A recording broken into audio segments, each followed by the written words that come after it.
ऐसी पीएम जिसने बांग्लादेश पर लगातार 15 सालों तक राज किया, जो कभी पावर का दूसरा नाम थी, आज वो सजाए मौत का सामना कर रही है। Decided to inflict her with only one sentence, that is sentence of death. Sheikh Hasina कोई मामूली नेता नहीं, बल्कि बांग्लादेश के फाउंडिंग फादर शेख मुजीबुर रहमान की बेटी है।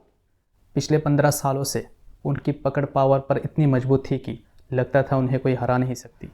लेकिन कहता है ना, कभी कभी एक छोटी सी चिंगारी भी पूरी सल्तनत को जला सकती है। उनके लिए वो चिंगारी बनी क्वाटा रिफॉर्म मूवमेंट।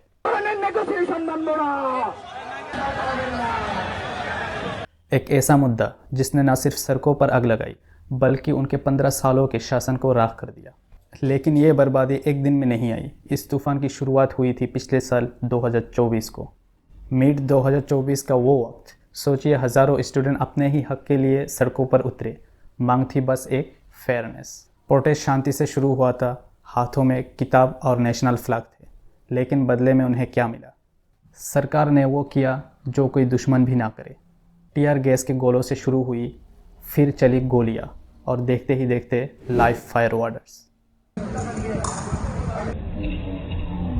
बस एक महीने के अंदर धरती खून से लाल हो गई।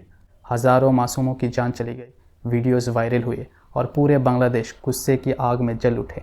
लेकिन इतिहास गवाह है, जब जब हुकूमत अपने ही जनता पर गोली चलाती है, तब तब उसका अंजाम बुरा होता है। अगस्त 2026 हालात इतने बिगड़ गए कि शेख हसीना को अपने ही देश, जहां उन्होंने 15 साल राज किया, उसको छोड़कर भागना पड़ा। रातों रातों इंडिया आ गए। बांग्लादेश के इंटरनेशनल क्राइम्स ट्रिब्यूनल ने वो फैसला सुनाया जिसने दुनिया को हिला दिया। चार्जेस थे crimes against humanity, mass killing और स्टेट टेररिज्म, और सज़ा मौत। आयरनी देखिए दोस्तों, जिसने पूरे देश को कंट्रोल किया, आज उसी देश का कानून उनकी गैर हाजिरी में उन्हें फांसी की सजा सुना चुका है। For all these 3 counts, we have decided to inflict her with only one sentence, that is sentence of death. इस फैसले के आते ही पूरे देश जज्बातों के समंदर में डूब गए। ढाका यूनिवर्सिटी में मिठाइयाँ बांटने लगे। लोग खुशियों से पागल हो गए। एक तरफ सड़कों पर जश्न है, लोग मिठाई बांट रहे हैं, और दूसरी तरफ कह रहे हैं आखिरकार इंसाफ मिल गए।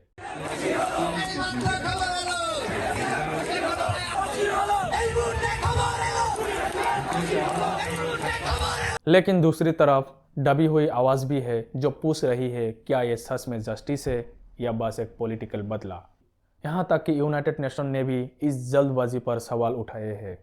पर इस डिबेट के बीच एक हकीकत शीशे की तरह साफ है। जब आवाम अपनी नींद से जगती है तो बड़े से बड़ा शीशा भी ताश के पत्तों की तरह बिखर जाता है। लेकिन इस नई सुबह की क्रेडिट किसी नेता को नहीं, बल्कि उन स्टूडेंट को जाता है जिन्होंने डरने से मना कर दिया। स्टूडेंट्स ने दुनिया को दिखा दिया कि आवाज़ मैटर करती है। बंदूक की गोली से बड़ी ताकत एक निडर आवाज़ में होती है। शेख हसीना का ये अंजाम आने वाला हर एक रूलर के लिए एक वार्निंग बेल है कि पावर कभी परमानेंट नहीं होती। कुर्सी आती है, जाती है, लेकिन जब ट्रूथ और यूथ एक साथ खड़े हो जाए, तब पूरा सिस्टम रिबूट हो जाता है। पुराना सूरज ढल चुका है और बांग्लादेश का एक नया चैप्टर अभी बस शुरू हुआ है।